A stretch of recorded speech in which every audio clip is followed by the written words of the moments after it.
Your iPhone's camera can measure anything around you, and this is actually a really underrated feature. To use the Measure app, just search for it on your phone or find it on your home screen, and you can start measuring. At first, it'll ask you to move your iPhone around to calibrate the space around you, and then you can tap the plus icon to add measuring points.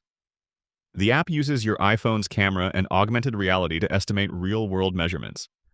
As you move your phone around, it detects edges and surfaces, then calculates distances using Apple's AR technology, basically turning your phone into a virtual tape measure.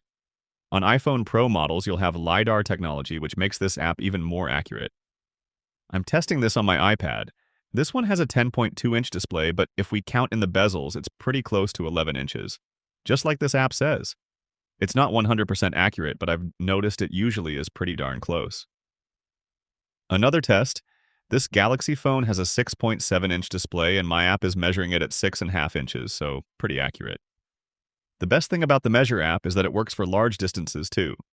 I've measured distances across my yard up to 170 feet pretty accurately. While you're picking your measuring points, you can walk around and your phone's AR technology will know the distance you're traveling, so this works for bigger projects as well. Go give it a try and let me know how it works. Click that like button if this helped you, and subscribe to get quick access to hundreds of easy guides like this.